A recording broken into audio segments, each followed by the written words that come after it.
Good evening, Highland View. Coming to you live from Studio Emily's bedroom. And excited to get back together and talk about our next day on this Holy Week. We've been walking through Holy Week and talking about these different days. And I'm excited to get back together and get to do that again. For those sharing videos and sending those in, I appreciate that very much. I honestly haven't even gotten to go through them yet. I'm waiting till I get them all in so I can kind of do that all at once and go through them. But I'm excited. I left it kind of vague on purpose. I didn't want to set what anyone had to do or what direction it was supposed to be or what angle you were supposed to take with it or anything else, so that they could all be different. But that's one thing that I'll be using that will be coming soon.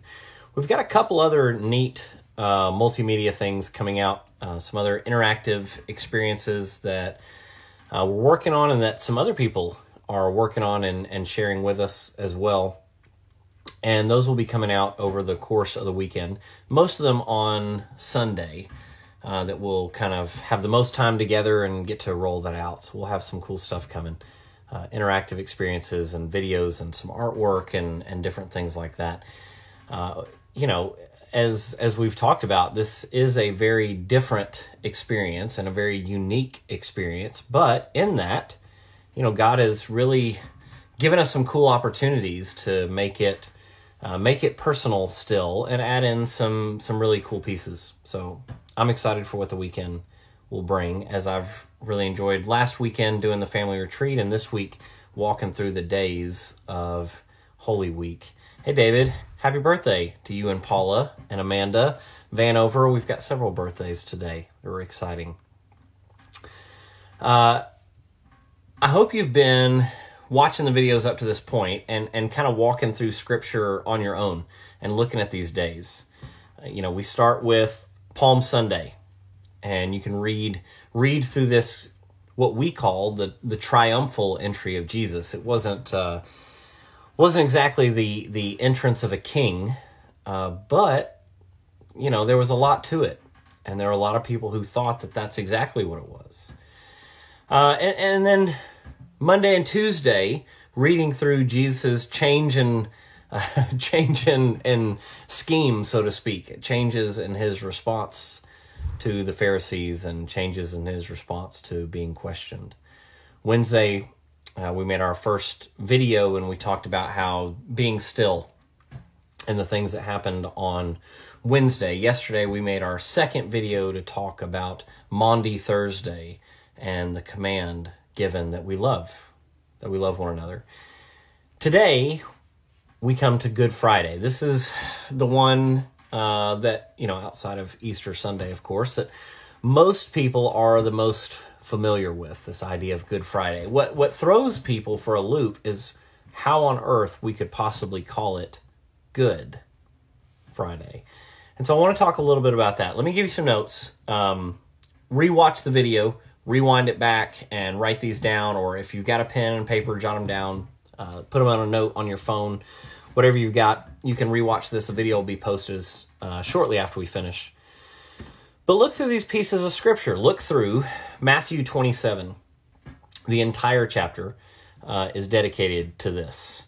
And here's the thing. Just like yesterday, if yesterday had a huge amount of print space given to it, Good Friday gets even more. We continue to build. And this is in all four Gospels. So Matthew 27, Mark 15, Luke 23. John is kind of split. Start at chapter 18, verse 28, and go through 19, verse 42. And again, this video will be posted shortly after we finish, so you can just rewind and jot those down. But after you do that, rewind, jot those passages down once this video is done and goes up and is posted. Read through those.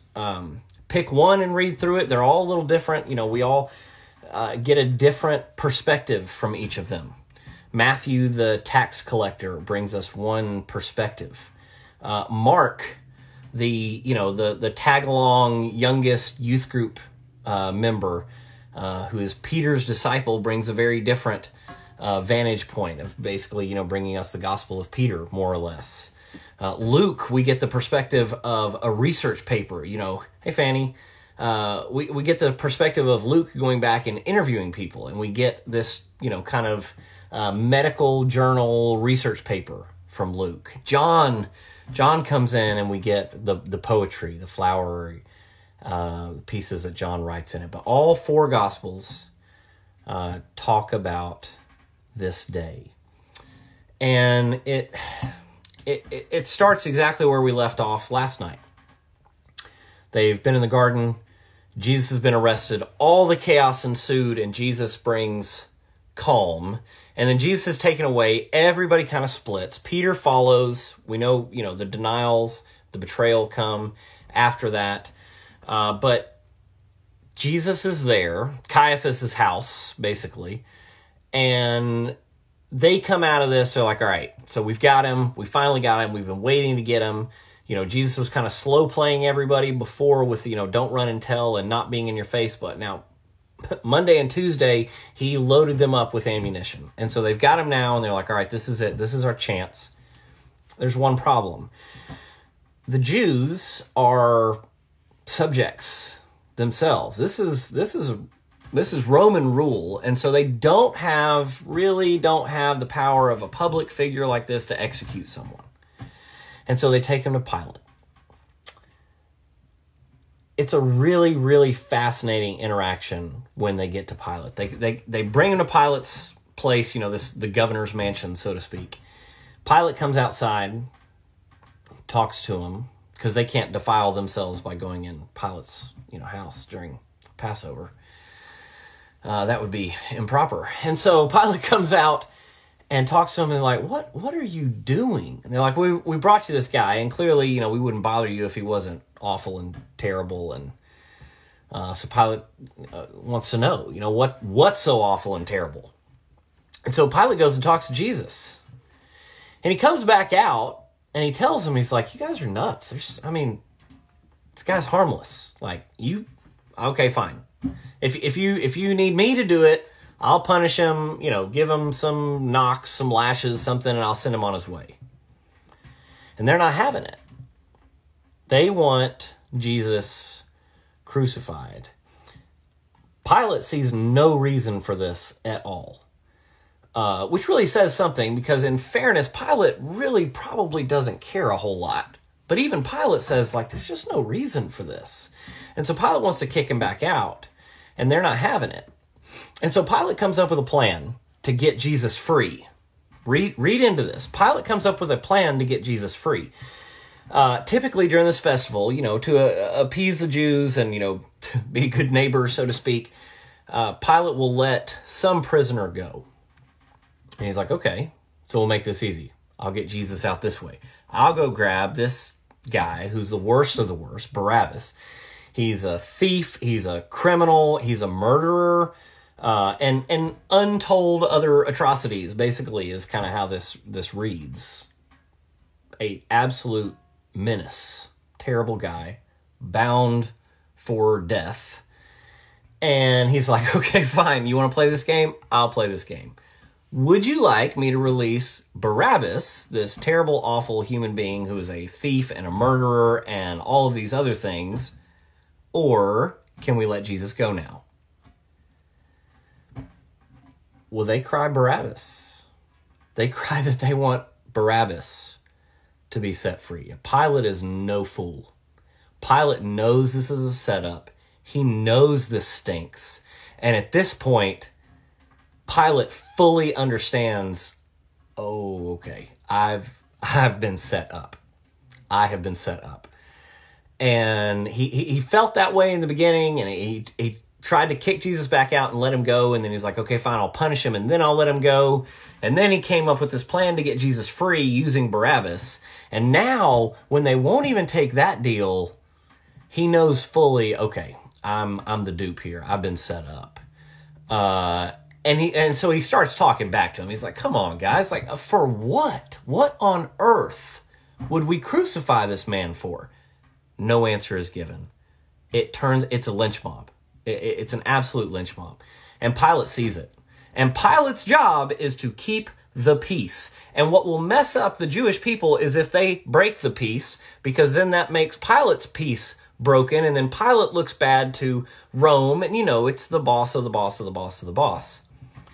Pilate sees this is a riot in the making, and it's Passover. The city is packed. People have traveled from all over.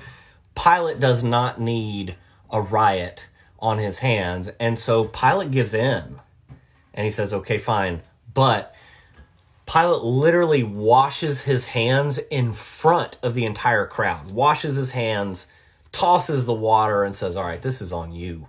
This is on you. I want nothing to do with this. This is a setup.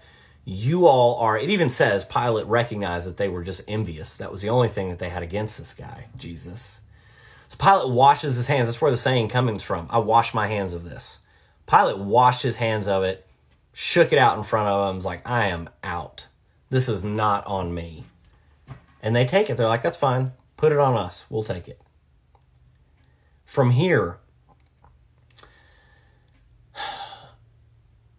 Jesus gets taken. They take Jesus in, take him to the cross. And this is the part I want you to read. They take Jesus to the cross. And, they whip him and they scourge him and cat o' nine tails and things that, should just nearly kill him. And the whole time, I really want you to see the language that's used. They put a robe on him, a crown on him. They give him a plaque even on his cross. Recognize the depth of this, right? Like, Jesus is king. Right, like this is the Jews' charge against him, is this blasphemy that he's claiming to be God and he's claiming to be this king, and they try to use that to rile up Pilate. And they're like, oh, he claims to be king, and really you're in charge, Pilate. So this should make you angry, and Pilate doesn't go for it. But they keep using this, and so the crown of thorns that they slam down on his head and dig into him is meant to be, oh, you want a crown, do you? We'll give you a crown. They put a robe on him to mock him. They put the crown on him to mock him. This is the place of like, oh, you're a king. All right, we're going to parade you through the streets, King Jesus, in your crown, in your robe, bleeding out, dragging a cross that you're so weak from the beatings that you can barely carry. Then they get him there. They put him on the cross. They raise the cross, and then they start mocking him using the same things, right? And the chief priests are there, the elders are there, the holy people, right? The religious people are there, and they're the ones crying out and rallying the crowd to join in about, if you're king, like, this should be no big deal to just hop down there, man. Like if you can save so many other people, save yourself. Jump down, man. I'll tell you what, if you just jump off that cross, then we'll believe you. They go on and they're like, I mean, you said you're the Son of God? So like, I don't know about you, but like, I feel like if I was the Son of God, God would care enough about me to save me. So if you're actually that, I feel like you got nothing to worry about. Like just the mocking on and on and on. There's so much there that we miss culturally. Also about like the drink, the sponge, the wine.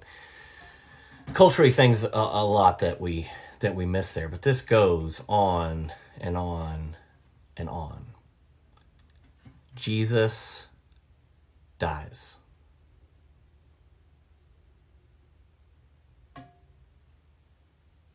And that's it for Friday. Jesus dies. Yeah, they take him down.